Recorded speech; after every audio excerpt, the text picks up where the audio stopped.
Dear friends, my name is Biju Ramachandran. I want to share another book summary and practical tips for all busy people who don't get much free time to read books and those who don't like reading non-fiction books. Thank you so much for your support. Heartfelt thanks for all the valuable feedback. You don't know how encouraging that's for a beginner in their journey. Thank you so much. Please excuse my poor language and technology skills. I sincerely hope the content is good and beneficial. Today, I'll be talking about the famous GTD system by productivity guru David Allen and his book Getting Things Done: The Art of Stress-Free Productivity. Too many extra tasks to do at workplace, too much pending stuff at home, other commitments and promises, new job or role, the workload of incomplete tasks and unfulfilled commitments to friends, relatives, broken promises to children, procrastination of essential duties, started many projects but unable to finish, overwhelmed by the number of things to do and piling of unfinished tasks, we procrastinate and escape to the safety and comfort of social media, entertainment, food, phone calls, and non-essential tasks. But incrementally, everything builds up, resulting in stress, anxiety, guilt, reduced productivity, and finally burnout.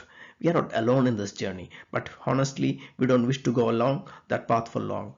The message from David Allen and his book Getting Things Done is there are some things we can do about it.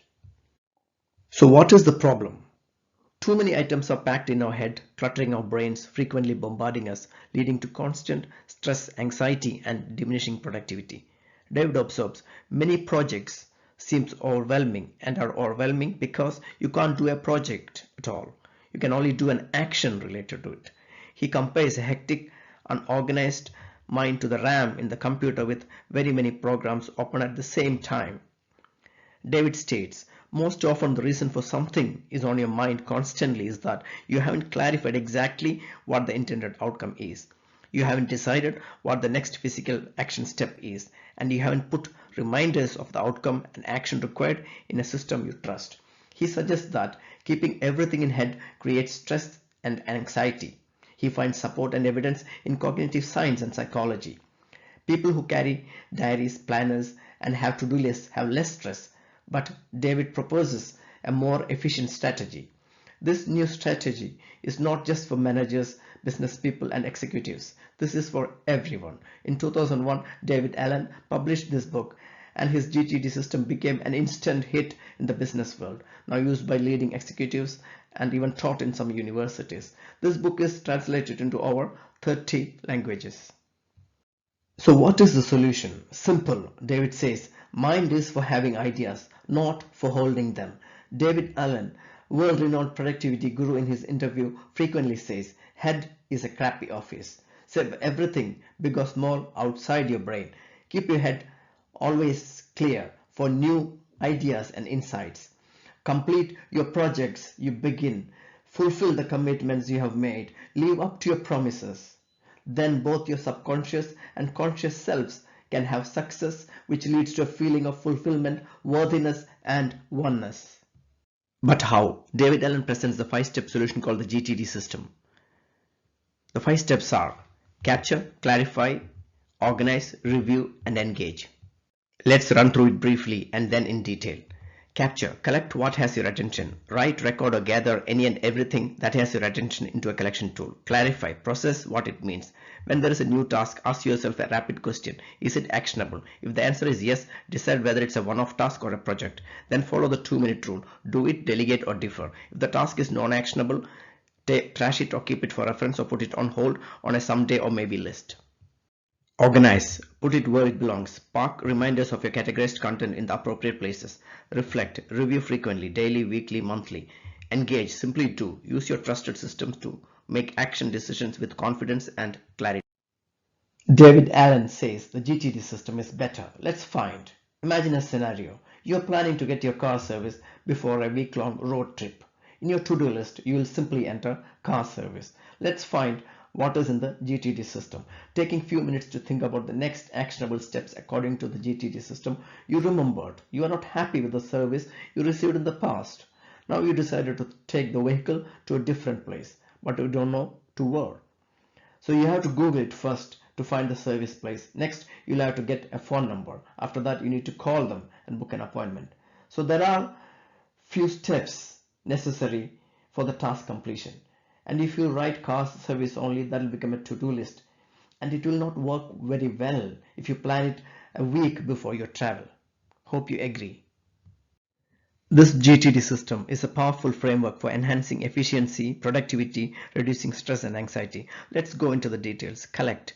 Collect or capture everything, big and small, in a collection tool. Never collect anything in your brain. Collect it outside your brain, even if you have an excellent memory. Use collection tools like planner, diary, calendar, mobile, bullet journal, apps, etc. If you can't use mobile, take a picture of what you wrote on a sticky note. Send it as an email. Email is an excellent collection tool and helps with consolidation. Never write important things on a small piece of paper. Always use an A4 paper, even for a single line. An advice I got and remembered from my VT trainer, Dr. Shabir Hussain, many years ago. Thank you very much, sir. So always remember, clear brain entirely. No open loops, no unfinished activities. Common mistakes: storing too much stuff in the brain, too many collection tools, bad collection methods, not emptying the collection tools regularly. Tips: to use physical collection tools like files, papers, box files, collection trays, or to use digital methods is your choice. I'll advise you to use both initially, but please use only 2 or a maximum of 3 collection tools. I can't stress that enough because I have too many files in my cupboard. So what is the next step after collection? It's not completing the action, it is figuring out the following step. What is the next action? Basically, we are not creating a to-do list, we are forming a next action list. That is converting the stuff collected in the collection tools into actionable steps. Ask yourself, is it actionable? If yes, decide. One-off task or a project. A one-off task is a task that can be completed in one action, and a project is a multi-step task. Then follow the 2-minute rule. Do it, delegate it, or defer. The 2-minute rule is: ask yourself, are you the right person to do the task? If the answer is yes, and if it takes less than 2 minutes, just do it. If the answer is no, delegate it. If it takes more than 2 minutes, defer it. If the task is non-actionable, trash it, or keep it for reference, or put it on a hold on some day or maybe list. Tips: please don't write words as we do in the to-do list. Write a next action step. Process daily, and please process only one task at a time. Don't mix and keep some order. Now put stuff back in the collection bucket with zero decision. Please make certain you have a specific time and do it fast. Next step is organize, putting everything in the right place and proper order with reminders. Organize according to the context and in separate areas or folders. For example, context like home, workplace, children, health, finance, studies, holidays, hobbies, etc. Prioritize according to the importance of the task and add to the calendar. Make a list of next actions and add reminders. Tips: prioritize according to the importance and urgency of the task. Add time and dates to the calendar, physical calendar or mobile or Google Calendar, and add reminders. Separate one-off tasks and projects. Next step is review and reflect. Ideally, we should do a daily review and reflection and updating every evening. And next is weekly review. You can do that on Saturday or Sunday mornings. And finally, you should do monthly review, and you have to update the system. Tips: you can use templates that's available online, or you can use some apps. Review is very important. David Allen suggests a 6-level model. One is based on the current actions. These are the things you currently have to do, like phone calls, emails to send, stuff to buy, tasks to do. Next are the current projects. These are the commitments, internal and external, you want to achieve in short term. Each of these projects will require multiple actions. Next, areas of responsibility. These are the different facets of your life that you engage in one way or other. For example, your job may involve things like planning, transactions, customer relationships, etc. in your personal life, health, family, and finances. Next, goals. These are the objectives you want to achieve in the medium term, usually 1 or 2 years, both in your personal life and at work. They will show you the areas of responsibilities in which you must focus. Next, vision. It is the vision you have of yourself in the not too distant future, like 3 to 5 years. Based on this vision, your brain will establish the goals needed to make it a reality. And finally, the life. This is the foundation of everything. the purpose of your life and your work, the big why. Everything else, vision, goals, projects, and actions derive from this purpose and should lead you towards it. The next step is engaging or doing the task or taking action. Following 4 factors can influence your next action. Number 1, context. Based on your current location and tools at your disposal, what actions can you complete? There's no point in looking at work you need to do at office if you're at home. If you set up your next action list, look at the list you have created for your context that you're in. That'll show you the actions that are possible to complete right now. Next is time. Once you have the inventory of what you can work on, think about how much time you have. Don't start a 30-minute report if you are just 10 minutes before your next meeting. Next is energy. Is it morning and you're full of energy, or you just finished a big meeting and you're drained? Take this into account when choosing the task to work on. Don't take on an intense project when you're brain dead or you can't think straight. And finally, and most importantly, priority. What is the most important next action right now? Tips. Always start with the most important and urgent, as Stephen Covey advised in his famous classic book, 7 Habits of Highly Effective People, or follow management guru Peter Drucker's motto, first things first and second things not at all. Recap. Many projects seems overwhelming, and they are overwhelming because you can't do a project at all. You can only do an action related to it. Mind is for having ideas, not holding them.